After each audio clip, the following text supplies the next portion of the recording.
नमस्कार दोस्तों। एक पुरानी कहावत है, तू डाल डाल मैं पात पात। पश्चिम बंगाल की मुख्यमंत्री ममता बनर्जी और मोदी और शाह की केंद्रीय एजेंसी ईडी के बीच की लड़ाई अब कुछ इसी तर्ज पर शुरू हो गई है। दोनों सुप्रीम कोर्ट पहुंच चुके हैं। ईडी ने ममता बनर्जी के खिलाफ याचिका दायर करके कहा है कि जिस तरह से ममता बनर्जी ने अनप्रेसिडेंटेड तरीके से जांच में बाधा डाली, फाइलें उठाकर ले गई, जिस तरह से जांच वाली जगह पर, छापे वाली जगह पर पहुंचकर उन्होंने हंगामा किया, उसकी सीबीआई से जांच होनी चाहिए, निष्पक्ष तौर पर जांच होनी चाहिए और इसके लिए सुप्रीम कोर्ट आदेश दे। और सुप्रीम कोर्ट में कहा जा रहा है कल इस मामले पर सुनवाई हो सकती है। ईडी की याचिका solicitor general of India ED का पक्ष रख सकते हैं अगर सुनवाई के लिए चीफ जस्टिस कल तैयार होते हैं तो। लेकिन उससे पहले बीते कल यानी शनिवार को ममता बनर्जी की तरफ से कैविएट दाखिल करके सुप्रीम कोर्ट में कहा गया है कि ईडी की याचिका पर सुनवाई और फैसले से पहले राज्य सरकार का पक्ष भी सुप्रीम कोर्ट सुने, क्योंकि ईडी ने राजनीतिक बदले की भावना से प्रेरित होकर छापेमारी की। विधानसभा चुनाव से पहले टीएमसी को कमजोर करने की एक कोशिश है और यह गलत रवैया है और किसी भी सूरत में ईडी के इस रवैये को जस्टिफाई नहीं किया जा सकता। ये टीएमसी की तरफ से कहा जा रहा है। ऐसा पहली बार हुआ है कि ईडी का सामना एक ऐसे लीडर से या ऐसी मुख्यमंत्री से या अपोजिशन की एक ऐसी लीडर से हो रहा है जो सड़क से लेकर हाईकोर्ट से लेकर सुप्रीम कोर्ट तक ईडी से लड़ने भिड़ने को तैयार है। और यही वजह है कि इन्फोर्समेंट डायरेक्टरेट की तरफ से परसों शुक्रवार को कोलकाता हाईकोर्ट का पहले दरवाजा खटखटाया गया, गुरुवार को छापा मारा गया था, वो आपको पता होगा।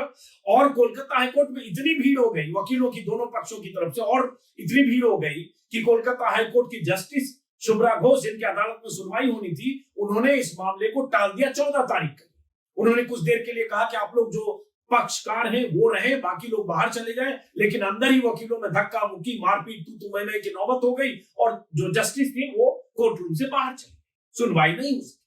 अब ईडी को लगा कि कोलकाता हाईकोर्ट में सुनवाई में 14 तारीख यानी 4 दिन का गैप, तो ईडी ने सुप्रीम कोर्ट का रास्ता अख्तियार किया, सुप्रीम कोर्ट का दरवाजा खटखटाया। अब सुप्रीम कोर्ट में कल क्या होना है, चीफ जस्टिस ऑफ इंडिया का क्या रुख होता है, जिस बेंच पे सुनवाई होती है उसका क्या रुख होता है, ये तो कल के बाद पता चलेगा। लेकिन इस बीच कोलकाता में क्या हो रहा है?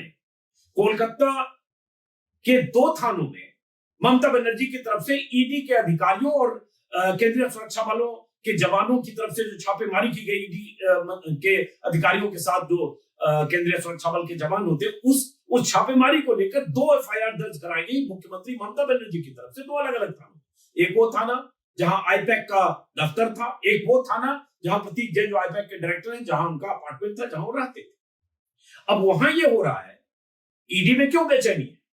वहां ये हो रहा है कि कोलकाता पुलिस जांच कर रही है पूरे मामले की कि ईडी के कौन कौन अधिकारी वहां गए थे छापे में, उनकी पहचान की जा रही है। जो खबर देख रहा हूं मैं, टाइम्स ऑफ इंडिया में छपी है कि ममता बनर्जी की तरफ से एफआईआर के बाद बंगाल में चूंकि पुलिस भी उनकी है, तो कोलकाता पुलिस 8 जनवरी की छापेमारी में शामिल ईडी अधिकारियों और केंद्रीय सुरक्षा बलों के जवानों की पहचान करने में जुटी है। पुलिस की तरफ से आईपैक के दफ्तर और आईपैक के डायरेक्टर प्रतीक जैन के अपार्टमेंट के बाहर लगे सीसीटीवी फुटेज को जब्त कर लिया है ताकि छापे मारने के लिए गए जो अधिकारी थे उनकी पहचान हो सके। पुलिस की तरफ से कहा जा रहा है कि इस फुटेज के आधार पर हम ये भी जांच करेंगे कि कोलकाता साउथ के डीसीपी के साथ कथित तौर पर किन लोगों ने धक्का मुक्की की। यह आरोप लगाया गया कि जब ममता बनर्जी चूंकि लाल लश्कर के साथ पहुंच गई थी, पहले पुलिस पहुंची, वहां कोलकाता के पुलिस कमिश्नर पहुंचे, जब पता चला कि ईडी छापेमारी कर रही है। और आईपैक, बार बार हम बता चुके हैं, आईपैक वो कंसल्टेंसी फर्म है जो टीएमसी के लिए चुनावी रणनीति बनाने में उनकी सलाहकार की भूमिका निभाती है। और प्रतीक जैन के बारे में कहा जाता है वो जो टीएमसी का आईटी सेल है उसके भी मुखिया है। तो पहले कोलकाता के पुलिस कमिश्नर पहुंचे, फिर उसके बाद ममता बनर्जी भी पहुंची और राज्य के डीजीपी राजीव कुमार भी पहुंचे और बहुत सारे आला अधिकारी पहुंच गए। और क्या कुछ हुआ, तस्वीरें आपने देखी होगी कि जिस तरह से ममता बनर्जी ने एक ब्लू रंग की फाइल फोल्डर लेकर ममता बनर्जी निकली, बहुत सारे जो अधिकारी गए थे ममता बनर्जी के साथ, पुलिस के अधिकारी, उन्होंने बहुत सारी फाइलें ईडी अधिकारियों से लेकर जो सरकारी गाड़ियां थी उन्होंने ला दी और वहां से चले। तो ईडी के अधिकारियों का कहना है कि जो सबूत थे, डिजिटल एविडेंस थे, जो कोयला चोरी में, कोयला तस्करी से जो पैसे कमाए गए थे, हवाला रैकेट के जरिए जो पैसे भेजे गए थे 2021-22 में आईपैक को, उसका मनी ट्रेल और जो उससे जुड़ी फाइलें थी वो हम तलाश करने गए थे, उसकी जांच कर रहे थे, और वो फाइलें सारी ममता बनर्जी या जो भी उनके साथ थे वो लोग ले गए।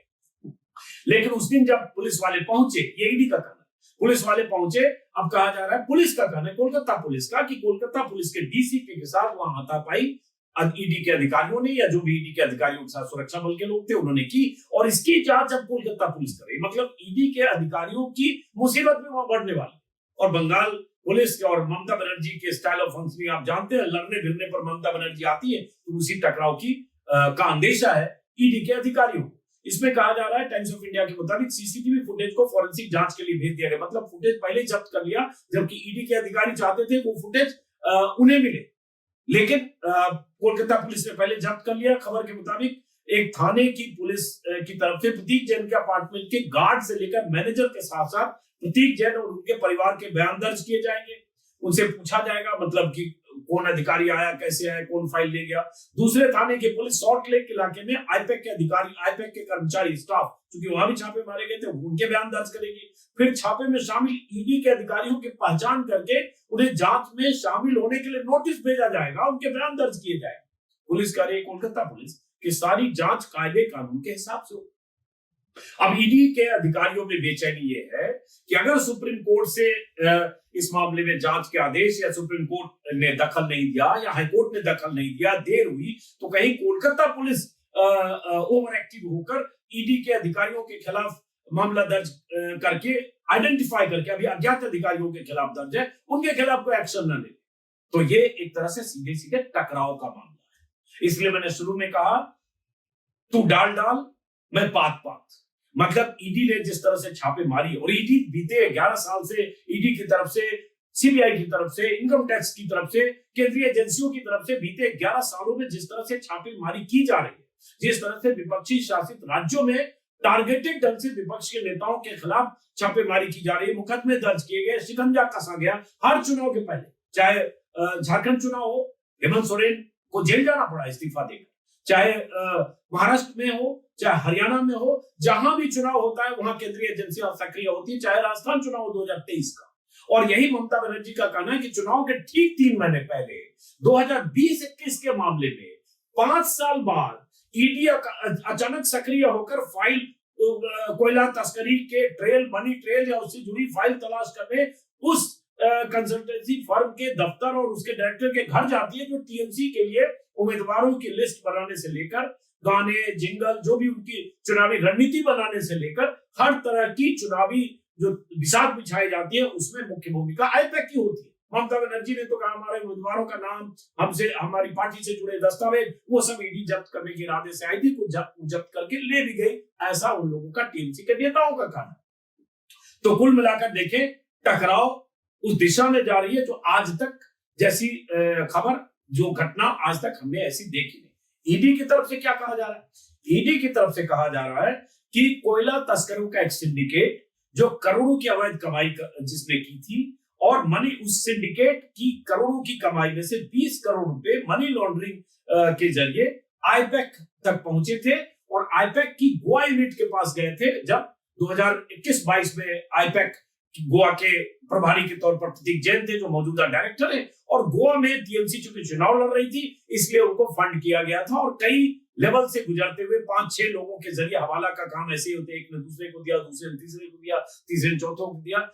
ईडी का कहना इस तरह से आईपैक तक पैसा पहुंचा था 20 करोड़, और उसी मनी ट्रेल के लिए, और वो पैसा कोयले की चोरी से कमाया गया था, जो पश्चिम बंगाल के eastern coalfield lease hold area में कोयले की तस्करी हुई थी या कोयले की चोरी हुई थी, उससे ये कमाया गया।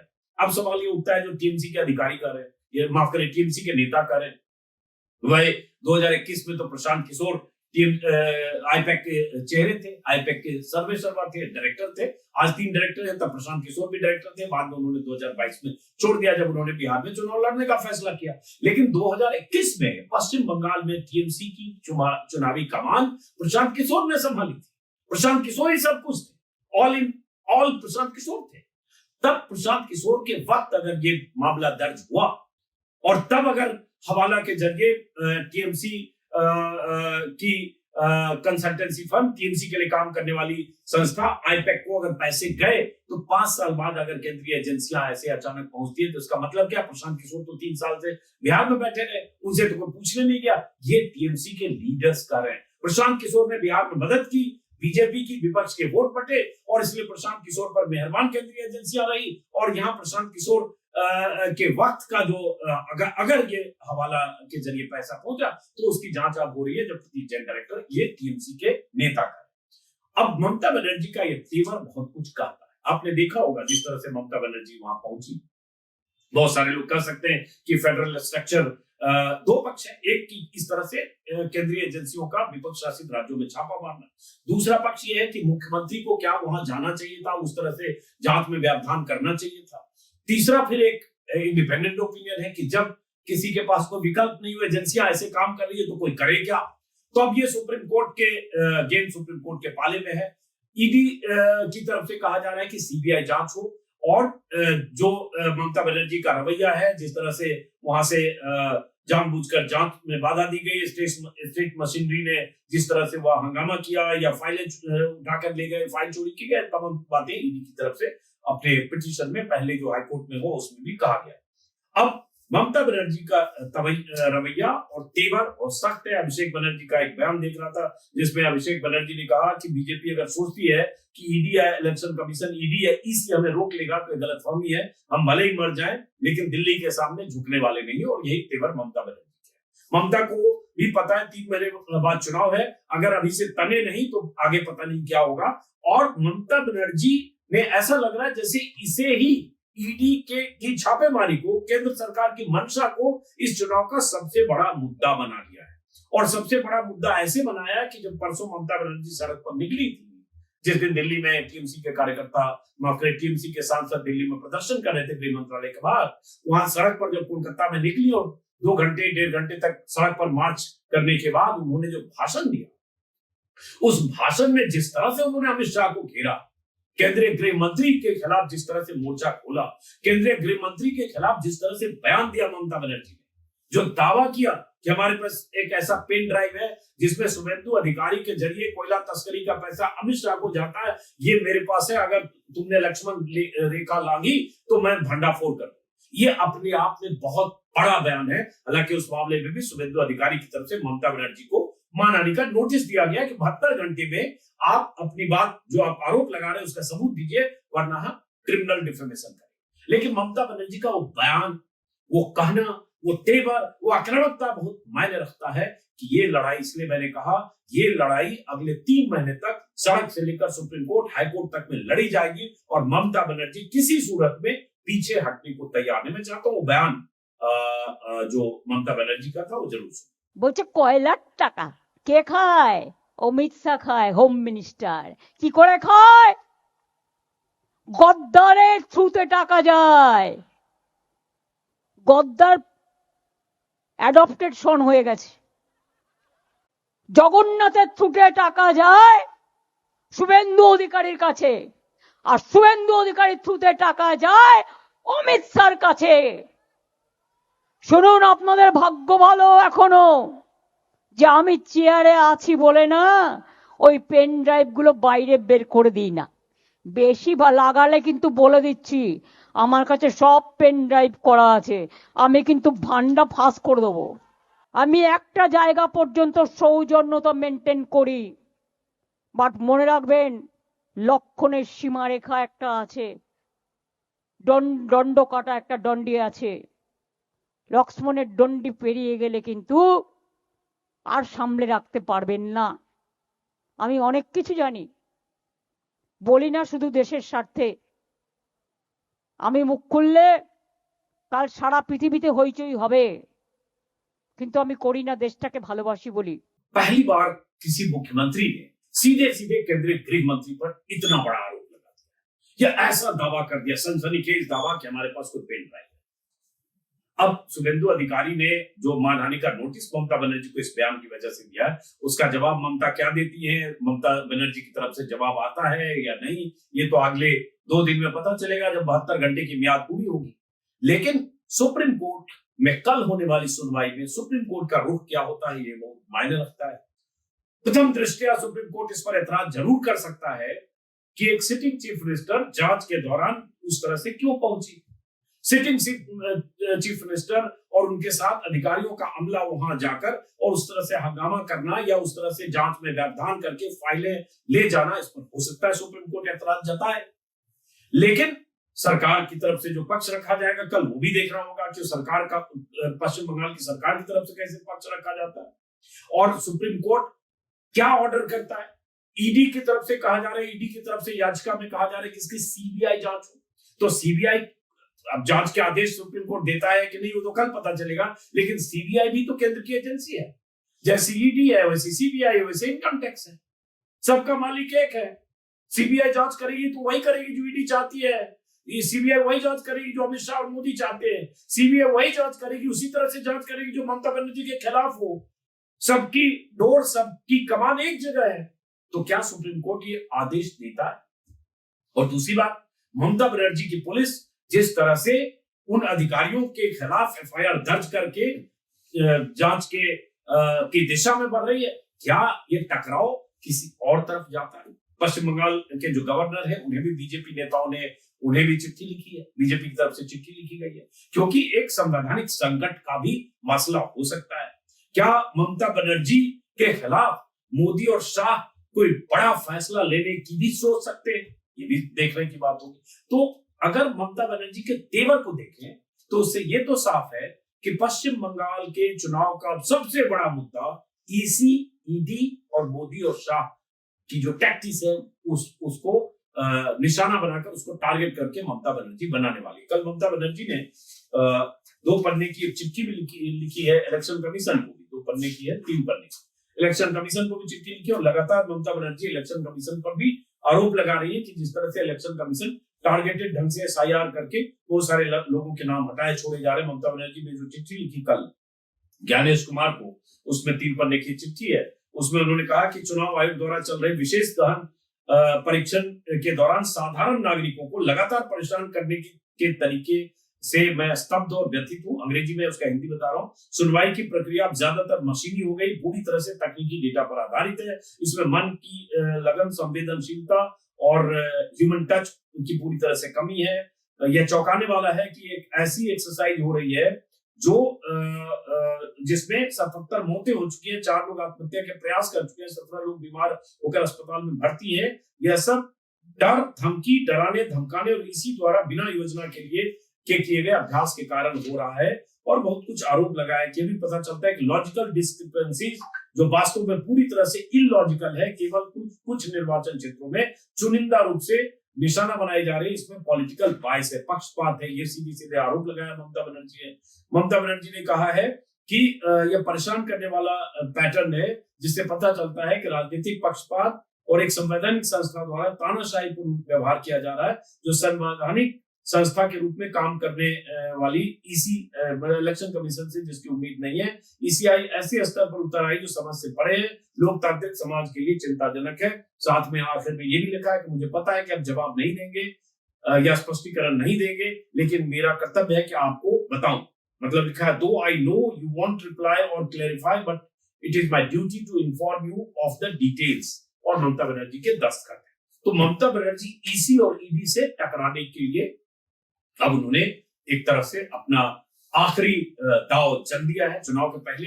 अब देखना है, आप जानते हैं बंगाल का चुनाव बहुत मायने रखता है। पिछले चुनाव में बीजेपी ने पूरा जोर लगाकर, माहौल तो ऐसा बना कि सारे चैनलों पर जैसे बीजेपी की सरकार बनने वाली पश्चिम बंगाल में ममता को सत्ता से बेदखल करके बीजेपी 77 पर अटकी थी। और उसी वक्त प्रधानमंत्री मोदी दीदी और दीदी करके चुनाव प्रचार कर रहे थे। कोविड की वजह से मौतें हो रही थी और प्रधानमंत्री प्रचार कर रहे थे, भीड़ जुटा रहे थे। बाद में आखिरी दौर में शायद चुनाव आयोग के ऐतराज के बाद प्रधानमंत्री की वैसी सभा स्थगित हुई। लेकिन इस बार फिर चुनाव में बीजेपी पूरा जोर लगाएगी। बीजेपी का एजेंडा हिंदू मुस्लिम के सांप्रदायिक रंग देने के अलावा बीजेपी का कोई एजेंडा पश्चिम बंगाल में होगा नहीं। क्या वो एजेंडा और उसका काउंटर ममता बनर्जी इस तरह से केंद्रीय एजेंसियों से लड़कर या चुनाव आयोग से लड़कर, या ममता बनर्जी ने जो बहुत तरह की स्कीम महिलाओं को लेकर पिछले सालों में और उसके पहले भी जो लागू की है, क्या उसका असर होगा? बहुत सारी चीजें पश्चिम बंगाल में देखने को अगले 2-3 महीने में मिलेगी। लेकिन ये भी सही है कि पहली बार, या कहें तो पश्चिम बंगाल ही एक ऐसा राज्य है जहां बीजेपी के लिए बड़ी चुनौती है, क्योंकि ममता बनर्जी जैसी फाइटर मुख्यमंत्री बीजेपी के सामने अड़ी है, खड़ी है और चट्टान की तरह लड़ने भिड़ने को तैयार है। पिछली बार भी लड़ी थी 2021 में, और तब ममता बनर्जी ने अपने रिकॉर्ड को तोड़कर 2010 का आंकड़ा पार कर लिया था, 2011 का। और अब ममता बनर्जी इस बार इस लड़ाई को किस दिशा में ले जा रही हैं, इसका ट्रेलर दिखने लगा। तो फिलहाल इस वीडियो को यहीं खत्म करते हैं, फिर मुलाकात होगी।